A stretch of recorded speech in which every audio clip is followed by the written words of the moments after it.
This is Radio Now 95.3 FM. Come for the news, stay for informed conversations. The conversation this morning resumes with a bit of a sporting one, where Coach Finidi George has resigned his position as head coach of the Super Eagles. He cited the decision of the Nigeria Football Federation to hire a foreign technical advisor as his reason for stepping aside. Finidi's tenure ends with one draw and one loss and leaves Nigeria in a precarious position in her 2026 World Cup qualifying group. Joining us this morning to shed light on the issue is sports journalist Tana Ayejina. Mr. Ayejina, good morning and thank you for joining us on the conversation. Yeah, good morning, Stephen. Always a delight having you. Same here. To start with, what is your reaction to Finidi George's resignation? Yeah, I think that was the honorable thing to do when you find yourself in such a precarious situation, just like the team. All you had to do was just to put in your letter of resignation and then you move on. We already saw the things that played out right from when he was first appointed in April. But when he got a job, it sparked a lot of reactions, and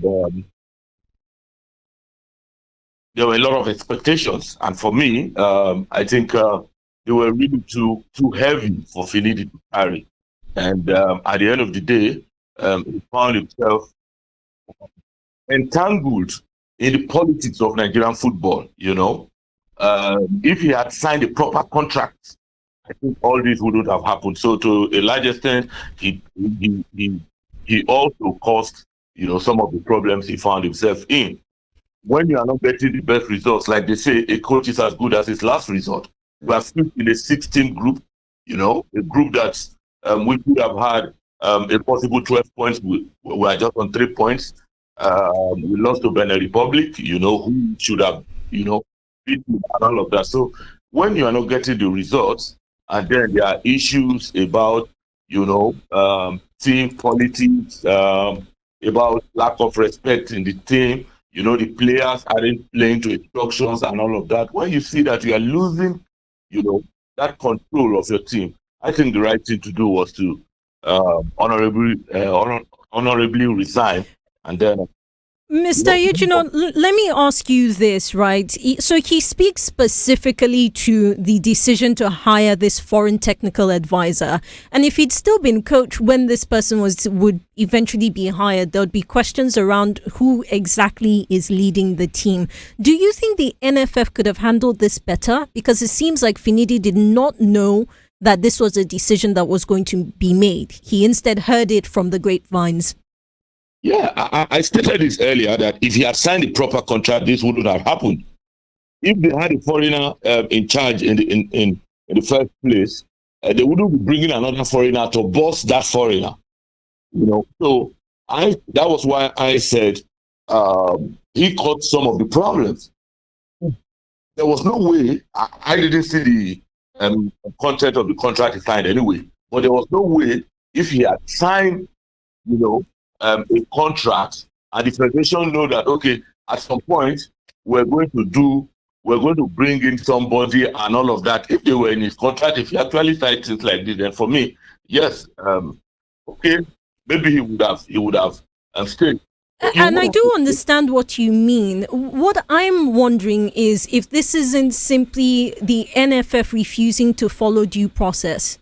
It seems like an abuse of whatever the authority the federation has. Because like you said, if it had been a foreigner, they wouldn't have done this to the person.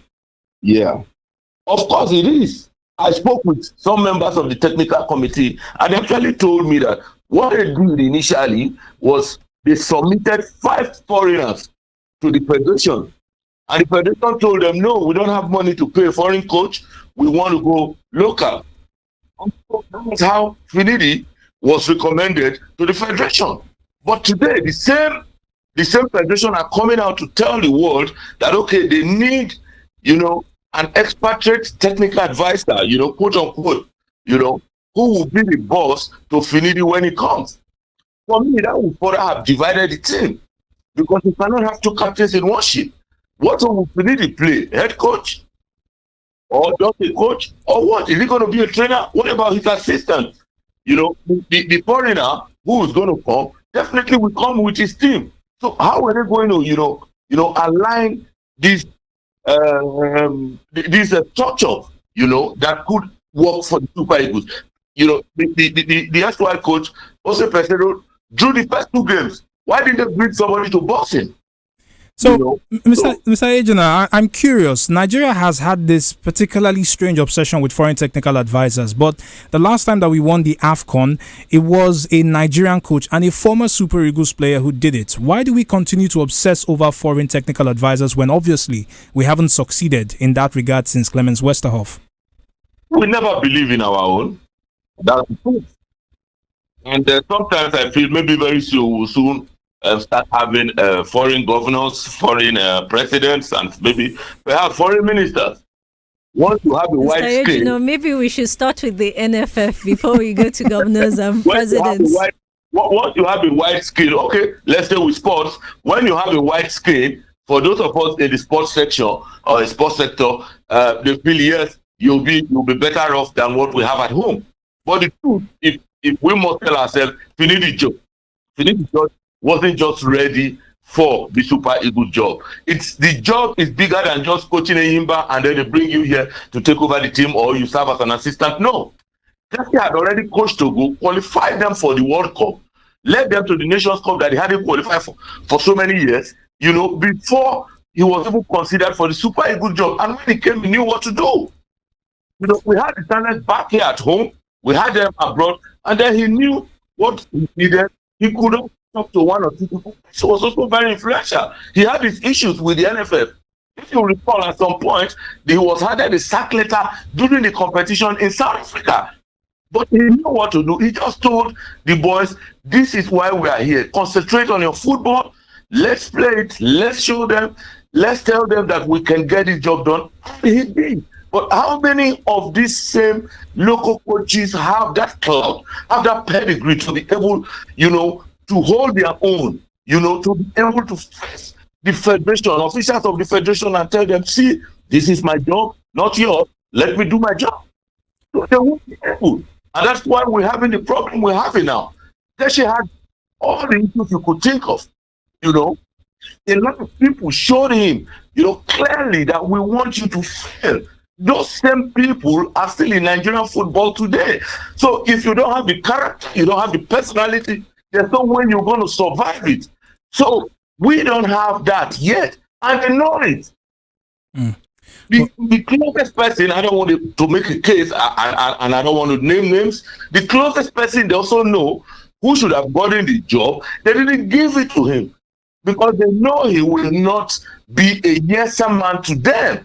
And so they brought in Finidi, telling us all sorts of stories. Yeah, he served 20 months under Jose Peseiro, and I thought he was the right candidate.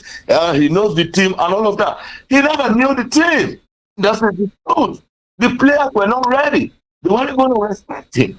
How do you come into a team and you say you're going to throw out a captain and you are going to bring in a new captain?